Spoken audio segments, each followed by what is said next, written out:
Before we get into the video, please make sure to hit that subscribe button and the bell notification so that you never miss another video. Thank you.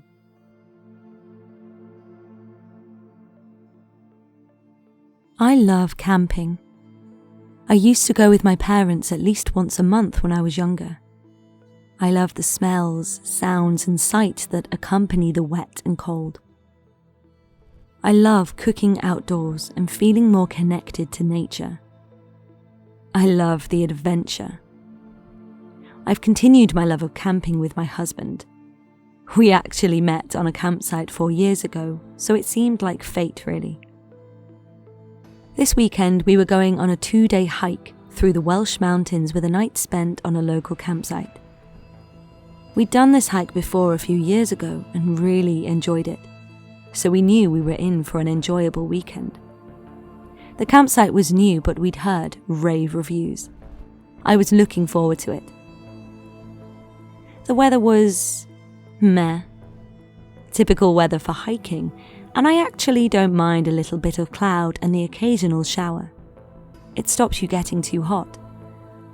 We continued in the drizzle for about an hour before the heavens really started to open up. Luckily, we'd just gotten to the edge of some trees, so we took shelter to ride out the worst of it. We took the opportunity to have some pre-packed sandwiches and a cup of tea. As we were munching away, I got this eerie feeling that we were being watched. I shared this with my husband, and he suggested it was a cow or something. I laughed and pushed him playfully, but the feeling stayed with me the whole time we were there. About 20 minutes later, when the rain had stopped, we continued on. I couldn't shake that feeling, and I couldn't stop myself from sneaking looks behind us to see if we were being followed. My husband noticed and chastised me. He reminded me that we were right in the middle of the countryside, so the figure of a human would stick out a mile. I agreed and forced myself to keep facing forwards. By the late afternoon, we reached the site we were to camp at. It was a small patch in the middle of the woods owned by a local farmer. We introduced ourselves to the owner, and he led us to the site, happily chatting away. He gave us the key to the portaloo they had at the site and a small breakfast hamper for the morning. The hamper was filled with local produce, and it was a lovely touch. We put the tent up, started the fire and began to cook our evening meal of chili con carne. It was a pleasant evening. I struggled to get to sleep that night. Despite enjoying the hours spent by the campfire, the niggle of doubt had stayed with me since that pit stop in the afternoon. I laid there, in the quiet and the dark, listening to the sounds around me.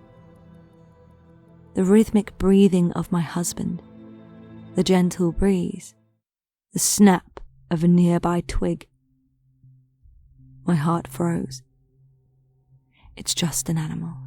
It's just an animal. It's just an animal. Leaves rustling, being displaced by something moving. It was creeping around the tent, shuffling slowly, sniffing the air. I can hear it. I can sense it. It's just an animal. It's just an animal. It's just an animal.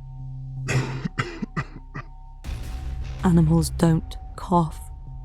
I grabbed my husband's body and shook him as silently as I could. He woke up with a start and began to say something in protest, but I slammed my hand over his mouth and gestured for him to be quiet and listen. He mouthed, "What's going on?" at me. I just shook my head and continued to listen. Silence.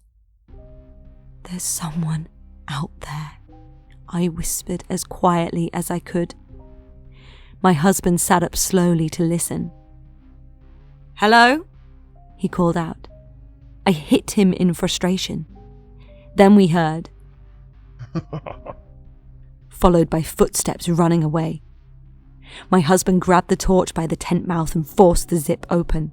"No, don't, please. Please don't open it. Please just stay inside." "Who's out there?" he called into the darkness.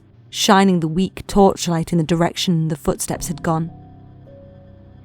We waited, but nothing. He started to get dressed and told me to do the same. I asked him why. He told me not to argue and to call the farmer. I grabbed my phone, but there was no signal. Shit.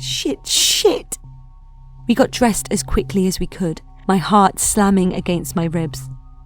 What the hell was the laugh all about? Was it just teenagers pissing around, or was it something more sinister? Had we actually been followed all day? We finished getting dressed at the same time, and my husband began to tell me to grab another torch before we head to the farm, when out of nowhere, he was struck in the back by an axe through the tent. His blood gushed from the wound as I screamed louder than I have before. I forced the tent zip back open, fumbling and fighting with the fabric, terror in my heart. I got out as fast as I could and sprinted through the trees. I could hear the axeman chasing me, his footfalls not far behind. I didn't know where I was going, and I didn't care.